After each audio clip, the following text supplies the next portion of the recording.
ये जो हमारा CMSL का सब्जेक्ट है ना, इसको आप थोड़ा सा अलग तरीके से पढ़ने की ज़रूरत है। क्यों? क्योंकि जो हमारा कैपिटल मार्केट वाला पोर्शन है वो थियोरेटिकल पोर्शन हो जाता है, और जो हमारे यहाँ पे SL वाला पोर्शन है वो पोर्शन हमारा more on theory plus procedural plus practical हो जाता है। प्रैक्टिकल यूटीवाई CDR and SBEB I would say. So ये सारी जो चीज़ें हैं ना, ये इस सब्जेक्ट को बहुत ज़्यादा ट्रिकी बना देती हैं, क्योंकि अगर एक बच्चा CM एंड SL के पोर्शन को एक ही अप्रोच से पढ़ रहा है, then it would be hard for him to grasp the core of the subject.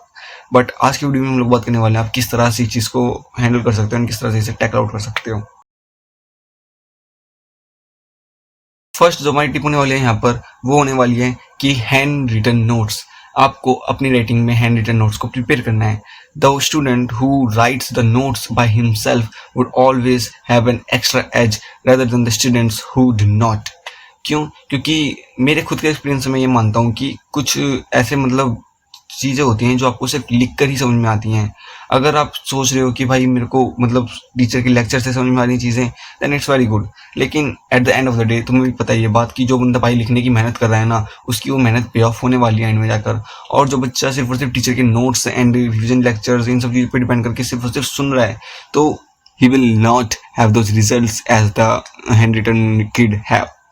सो मेरा रिकमेंडेशन में से ये रहेगा भाई कि खुद के हैंड रिटन नोट्स बनाया करो, एंड रिवीजन के टाइम पर भी वो चीज़ें बहुत ज़्यादा हेल्प करती हैं। आप लोगों ने भी नोटिस किया होगा, अगर आपने कुछ चीज़ें लिख रखी हैं पहले से, तो रिवीजन के टाइम पे वो चीज़ें आपको बहुत ज़्यादा जल्दी याद आ जाती हैं एंड अच्छे से याद आ जाती हैं।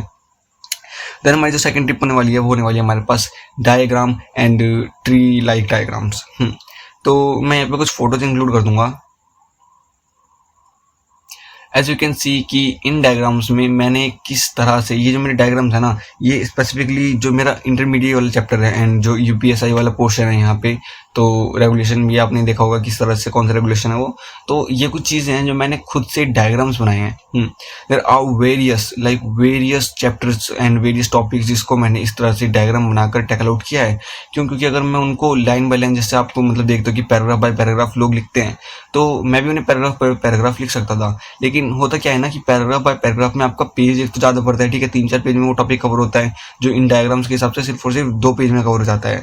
और 2 पेज में कवर होने की वजह से ना आपको ये पता होता है कि इस पेज के 3rd पैराग्राफ में इतना लंबा कुछ लिखा हुआ था एंड वो चीज़ क्या है। अगर आप इसमें बैकग्राउंड में कलर्स भी कर सकते हो ना, लाइक मैंने बाकी वीडियो में रिकमेंड किया है कि आप इन चीज़ों में कलर वगैरह करके इन्हें थोड़ा और बेटर बना सकते हो। But if you can not, then इतना भी चलता है कि इतना भी मेमोरी में याद हो जाता है। ये जो दिमाग है ना भाई, वो इसी तरह चीज़ों को याद करता है। इफ़ यू थिंक कि भाई लाइन बाय लाइन याद करता है, नहीं, लाइन बाय लाइन याद नहीं करती कोई भी चीज़ें। हमेशा इस तरह से ट्री डायग्राम के ब्रांच के हिसाब से ही बनती है चीज़ें हमारे ब्रेन के अंदर। जो हमारा 3rd टिप यहाँ पर होने वाला है वो होने वाला है यहाँ पे हमारे पास फ्लो चार्ट्स। क्यों?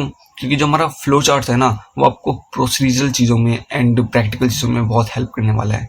मैं भी यहाँ पर बहुत सारी फोटोज इंक्लूड कर दूंगा कि किस तरह से मैंने फ्लो चार्ट्स बनाए हैं एंड किस तरह से आप उनको मास्टर आउट कर सकते हो एंड किस तरह से आप उन्हें इंस्पिरेशन लेकर अपने फ्लो चार्ट्स को खुद बना सकते हो।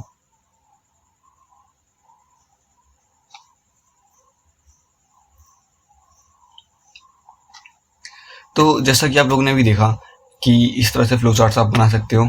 मैं ना एक चीज़ और रिकमेंड करूंगा कि जो हमारा यहाँ पे पोर्शन होने वाला है ना, हमारे सिक्योरिटी लॉस का, सिक्योरिटी लॉस जैसे कि हमारा ICDR एंड LODR, उसके बाद हमारा बायबैक, SBEB, ये सारी जो चीज़ें होने वाली हैं, इन सब में मैं आपको रिकमेंड करना चाहूँगा कि फ्लो चार्ट्स तो ठीक है, फ्लो चार्ट्स तो चलेगा, लेकिन एक ना एंड में मास्टर डायग्राम बनाओ। मास्टर डायग्राम में आपको क्या करना है कि इन चीज़ों का ना एकदम कोर जो होने वाला है, जो एकदम कोर सारी समराइज जो इंफॉर्मेशन होने वाली है, आप उसका एक मास्टर डायग्राम बनाओ। क्यों? क्योंकि वो ना एंड डे में जब आप रिवीजन कर रहे हो एग्जाम से एक दिन पहले, एंड एग्जाम हॉल के बाहर भी लोग रिवाइज करते ही करते हैं, मैं भी करता हूँ, तो वहाँ पर वो चीज़ बहुत ज़्यादा हेल्प करेगी।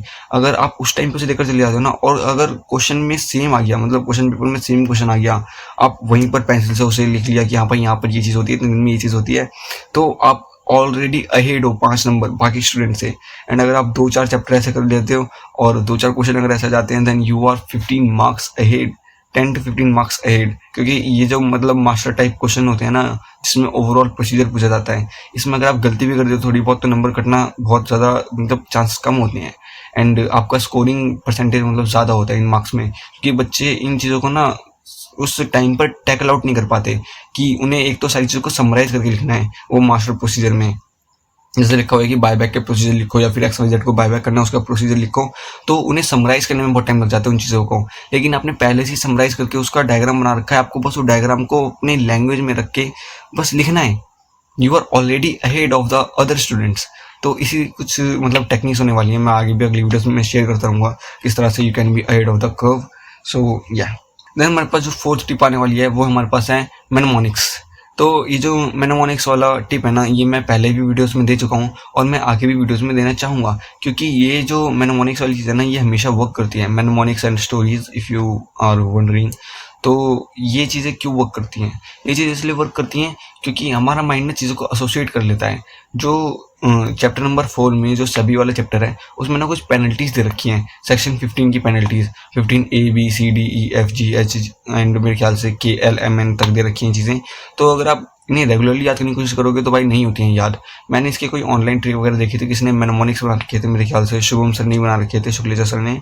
तो आप उसको भी रिफर कर सकते हो if you are not into that. अगर आप किसी और टीचर से पढ़ते हो तो यू कैन जस्ट ChatGPT और जेमिनी करके देख सकते हो कि किस तरह से वो मेनमोनिक्स आप याद कर सकते हो। ठीक है, वो आपको मेनमोनिक्स बना कर दे देगा, आपको बस उसमें अपना पर्सनल टच डालना है ताकि आपकी मेमोरी एंड रिसाइटेशन और ज़्यादा स्ट्रॉन्ग हो सके उस चीज़ में। एंड आई वुड रिकमेंड कि भाई ये जो चीज़ें हैं ना, इसमें आप रेक्टिफिकेशन लेकर आओ। ठीक है, जो हमारे ये सेक्शन 15 FGH, ये जो मतलब इतनी लेंथी चीज़ें ना जिनमें आप कुछ कर ही नहीं सकते, उसमें आपको रट्टा मारना ही पड़ेगा। और आई वुड से कि अगर आपको सारी चीज़ें भी याद नहीं हो रही है ना, तो कम से कम PYQs देखकर, जो बहुत ज़्यादा इंपॉर्टेंट सेक्शन है मेरे ख्याल से 15H and J very prominent की बहुत बात पूछे गए हैं, तो आप ऐसे करके PYQs देखकर सेक्शंस को देख सकते हो। सुचित्रा प्रकाशन वाला जो मतलब स्कैनर है उसमें चीज़ें बहुत अच्छे से एक्सप्लेन होती हैं कि कितनी बार पूछा गया चीज़ें। टेक्समैन वाले में भी होती हैं हमें आई गेस, बट टेक्समैन वाला बहुत ज़्यादा लेंथी आंसर देता है जहाँ तक मुझे लगता है। अब हम बात कर लेते हैं हमारा जो रेगुलेशन वाली चीज़ है। ठीक है, क्योंकि बहुत सारे बच्चों को ऐसा मतलब लगता है कि रेगुलेशंस याद करने हैं हमें, ये भी रेगुलेशन वो भी रेगुलेशन, किस तरह से इतने सारे रेगुलेशंस को याद करेंगे। तो मेरा मानना ये है ना कि आप इतने सारे रेगुलेशंस को याद नहीं कर सकते। अलॉन्ग साइड आप सेक्शंस को भी याद करो ECIP के सब्जेक्ट में एंड टैक्स के सब्जेक्ट में। और अगर आप बोथ ग्रुप दे रहे हो तो C लॉ एंड JIGL में भी बहुत सारी चीज़ें ऐसी हो जाती हैं कि आपको सिर्फ और सिर्फ याद करनी है रट्टा मार के। आपको बस मतलब याद रहना चाहिए कि हाँ भाई ये चीज़ का ये नंबर है। तो that's kind of impossible for many students and I know that, क्योंकि मैं भी उस जगह पर रह चुका हूँ। तो मेरा मानना यह है कि जो इंपॉर्टेंट अपने रेगुलेशन है ना, जैसे ICDR हो गया एंड LODR हो गया, आप एटलीस्ट इनके रेगुलेशंस को याद करके जाओ। और इनमें भी अगर आपको सारे रेगुलेशन याद नहीं हो रहे हैं ना, तो कुछ कुछ इंपॉर्टेंट रेगुलेशन होने चाहिए ऐसे जो आप याद करके जाओ। जैसे कि हमारा शुरुआत के रेगुलेशन हो गए LODR में, ठीक है, 5, 6, 7, 8 एंड ICDR में भी हमारे मतलब शुरुआत में कुछ रेगुलेशंस ऐसे जैसे कि 5 हो गया, 6 हो गया, 7 हो गया, जिसमें कंपनीज एलिजिबल नॉट एलिजिबल वगैरह की बात की जाती है। तो आप ये सारी चीज़ें भी याद करके जाओ ही जाओ, क्योंकि बिना इनके आपके नंबर कटेंगे ही कटेंगे। एग्जामिनर ये चीज़ कम से कम एक्सपेक्ट करता है कि बच्चा ये दो चीज़ों के तो रेगुलेशंस को याद करके आएगा ही आएगा।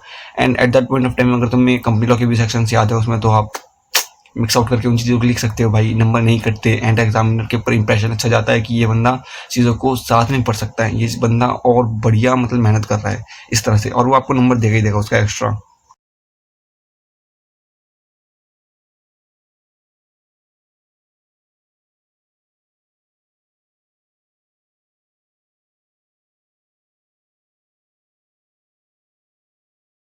उसके बाद आपको एक और चीज़ मैं बताता हूँ कि जो सर है ना वो साइनॉप्सिस बनवाते हैं। अगर आपके पास टाइम है तो आप साइनॉप्सिस बना सकते हो। अगर आपके पास टाइम नहीं है देन आई वुड से कि आप उसे स्किप भी कर सकते हो, it's entirely on you. Synopsis में ना बस ये होता है कि एंड टाइम पर जब आप रिविजन कर रहे हो ना, तो वो एक तरह से आपको हेल्पिंग हैंड देता है, वो आपको सपोर्ट दे देता है एक तरह से। जैसे आप कोई ब्रिज वगैरह बना रहे हो तो उसमें कुछ एक्स्ट्रा पिलर्स ऐड कर देता है वो, ताकि वो जो हमारा ब्रिज है वो गिरे ना। सिनॉप्सिस इज गुड, अगर आप बना सकते हो तो you can go with that. मेरे को थोड़ा बोरिंग लगता था एंड टाइम भी कम था मेरे पास, तो मैंने नहीं बनाया वो चीज़ को। एंड उसके बाद मैं आपको अगली चीज़ बताना चाहूँगा, अमेंडमेंट्स। तो अमेंडमेंट्स तो भाई हर किसी को करनी है एंड करनी ही पड़ती हैं। अब हम बात कर लेते हैं कुछ प्रैक्टिकल क्वेश्चंस के बारे में कि आपको प्रैक्टिकल क्वेश्चंस को किस तरह से हैंडल करना है।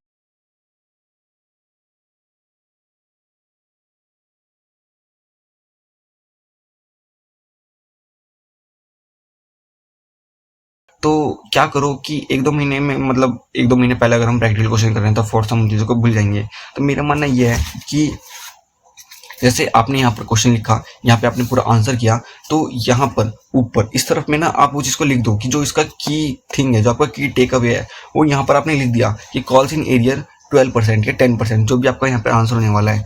तो क्या होगा कि जब आप इसको रिव्यू कर रहे होगे ना अपने एग्जाम टाइम पहले, तो आप बस चैप्टर को मतलब पेज को ऐसे करके पलटोगे एंड यहाँ पर आपका लिखा हुआ है की टेक अवे। अगर आपके पास इतना मतलब जीरो टाइम है ना, अगर आपके पास सिर्फ 5-10 मिनट है, आप मतलब एग्जाम हॉल में पहुंच ही रहे हो, पैदल चल भी रहे हो ना मेट्रो स्टेशन से, या जो भी आपका व्हीकल होता है जिससे आप कम्यूट करते हो, तो आप बस उतने टाइम में सिर्फ और सिर्फ 2 मिनट में आप अपने पूरे प्रैक्टिकल क्वेश्चंस के की टेक अवे को देखकर जा सकते हो। It's a very wonderful phenomenon and ये चीज़ मैंने करके देखी है एंड इट रियली वर्क्स। आपका जो कॉन्फिडेंस है ना वो एटलीस्ट बूस्ट हो जाएगा कि हाँ मैंने प्रैक्टिकल पोर्शन भी देख लिया है अब। क्योंकि ऐसा रहता है कि मैंने प्रैक्टिकल क्वेश्चन यार 1 महीने पहले किया था, अब पता नहीं क्या है यार, मैं कर पाऊंगा नहीं कर पाऊंगा। लेकिन इससे क्या होगा ना, आप उस चीज़ को तुरंत क्लिक आउट कर लोगे। और ये क्या होता है ना, देखो एक ये भी बात होती है कि जैसे मैंने ये चीज़ को यहाँ पे लिख लिया है, तो इसका जो की टेक अवे है और इसका जो सोल्यूशन है क्वेश्चन का, की टेक अवे और सोल्यूशन, ये दोनों आपस में कनेक्टेड है कहीं ना कहीं। अगर मैंने की टेक अवे देख लिया ना और मैंने 1 महीने पहले एक क्वेश्चन को सॉल्व किया है, तो एग्जाम में अगर सेम क्वेश्चन आ चुका है तो की टेक अवे मेरे दिमाग में रह गया, क्योंकि मैंने 1 महीने मतलब कुछ महीने तो पहले ही पढ़ा उस चीज़ को। तो सोल्यूशन कहीं ना कहीं से किकबैक करके देगा मेरे दिमाग में। मेरे को इस चीज़ पे पूरा कॉन्फिडेंस है, ये चीज़ हमेशा काम करती है, मेरे साथ ये चीज़ें हर बार हुई हैं एंड आई वुड रिकमेंड कि आप ये चीज़ को ट्राई आउट करो। प्रैक्टिकल क्वेश्चन आप चुटकी बजा के मास्टर कर सकते हो and practical questions are like 15 to 20 marks at least. तो आप ये मानो कि you are already ahead of the curve कि अगर ये टिप्स एंड टिप्स आप फॉलो कर लेते हो। बाकी all the best for your exams and बढ़िया से प्रिपेयर करो, टाइम पर अपना सिलेबस कंप्लीट करो। सायोनारा।